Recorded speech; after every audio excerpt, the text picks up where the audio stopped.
The freshmen and sophomores on this team, it's only October, but do you like where they're at development-wise? Yeah, I do. I mean, you'll see a decent amount of them playing on Saturday. Yeah, I do. I think it's a really good class with a bright future. They work hard. They're good guys.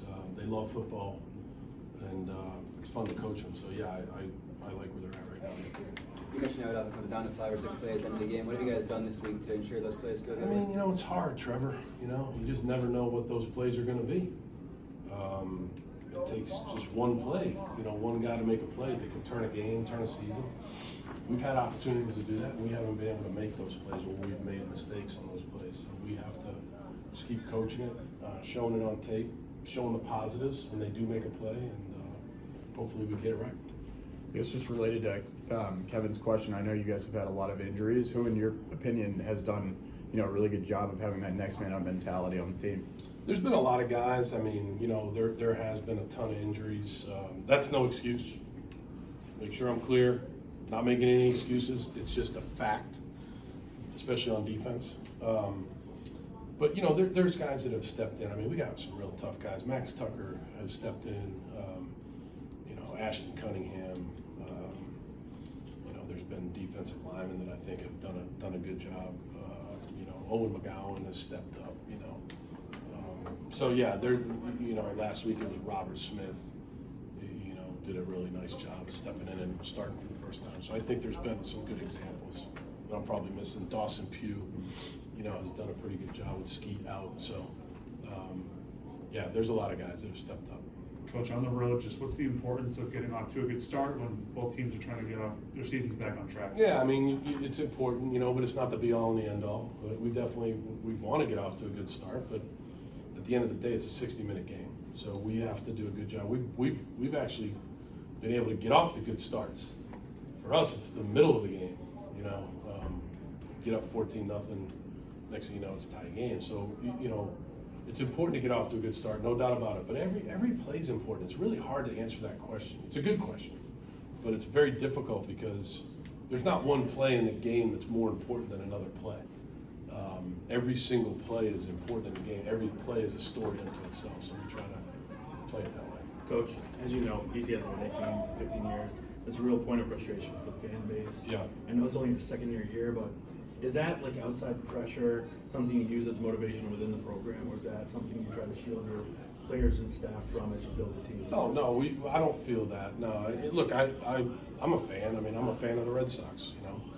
I'm not. I'm sad that they lost last night, but I know they got another opportunity tonight. You know what I mean? So, and I understand the fans. I've dealt with that a lot. There's always people bleed maroon and gold. I get it.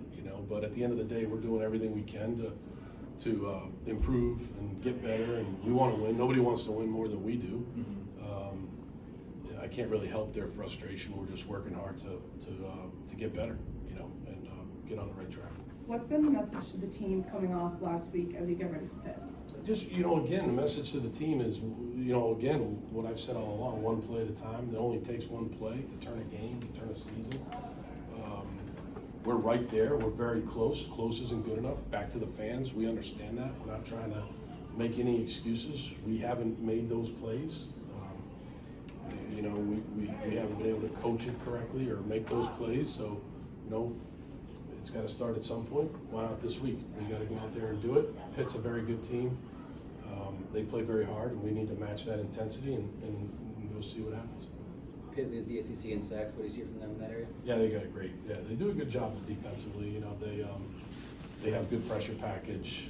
They got good players up front, so it's going to be a big challenge for us. No doubt about it. When it comes to penalties, I'm seeing coaches, Mike Elko and A&M just implemented a fine system, and money will go to the coaching staff and a trip. Like, have you ever thought about anything like that, or is that just? No, I'm not fine. I'm not that concerned about penalties here. I know that there was penalties in the game. I've already said my piece on that. I think overall, really, penalties haven't been our problem. You know what I mean? It's been more turnovers or lack of takeaways, tackling. Those have been our issues more than penalties. Not to say we're going to all of a sudden become an undisciplined bunch. That's not what I'm saying. But I'm not fining guys for penalties. And I think he was kidding. I saw that, and I know Mike. I don't think he was saying they could fund the Cabo trip we don't have Cabo trips for the coaches here at BC. What player does Desmond Reed remind you of? And he's good. Yeah, he's fast. He's quick. I don't know. You know, it'd be hard for me to say that. I guess the back from Buffalo. I think what's the guy's name? James Cook. Yeah, he's good. Yeah, he's like that. I'm not saying he's James Cook, but he's very fast and quick. You can bounce it to the outside. You better make sure you set the edge, or it's going to be a real problem. So it's a big challenge for us, no doubt. And Coach, speaking to second half adjustments, anything you saw in the film? I think it was like only 15 points in the last 3 games in the second half that you saw, like as far as your takeaways of what might be going wrong there. Turnovers. Yeah. Without a doubt. Drive the ball. Let me give you a couple examples. Drive the ball down against Stanford late twice. Bad snap. Give him the ball. Fumble on the 1 yard line. Give him the ball. Go to Cal. We're backed up. We're trying to get the ball out of there. We throw an interception. We drive the ball down late against Cal. We throw an interception. I'm not blaming Dylan. Dylan has been, you know, instrumental in a lot of great plays. But we have to stop turning the ball over, right? Drive the ball down. Get a great turnover on the punt against Michigan State. Drive the ball down inside the 20-yard line. We run it to the 1 yard line. We fumble the ball. Turnovers. Plain and simple. You mentioned consistency a lot. Who would you say have been your most consistent players so far this season? I mean, you know, I think Logan Taylor's been very consistent. You know, we've asked him to do a lot. I think the last couple of games, Mike Krause has been very consistent. I think Doherty's been consistent. I think on defense, you know, Owen McGowan has been very consistent. I think Carter Davis has been a consistent player. And there's more, you know, there's more. I think Luca Lombardo's been very consistent. But there's more, and I'm probably missing some, but yeah, those are a few. Couple final ones here, guys. The return game. How much more can you expect out of them? And you know, you had the 50, well, the return out to the 50. How much? Back. Yeah. For a illegal sign, fair catch Yeah. signal. But anyways, yeah, TJ brought a lot to it last week. He does a good job. He's only a freshman, so he's got to continue to improve. Punt returns, we'll see. You know, we got Ferris. See how he's doing. We got Cam Martinez, Lewis Bond can go back there. So yeah, the return game's big. You know, you're trying to get that, especially in the punt return game. You're trying to get that first down of the drive, and so it's a big part of the game, no doubt. They have a really good return unit. I think their kickoff return is averaging 32 yards a return. So we've got to do a great job of covering too. One more here, guys. Any And final ones? Good. Coach, Yeah, Matt. just a question on ACC changing to more ACC games Yeah. and more Power 4 games. Just your thoughts on that? Yeah, I think that's good. I think it's a great thing. I think that's something that we're definitely for. To play 9 ACC games is very, very important. I think that's great for the fans.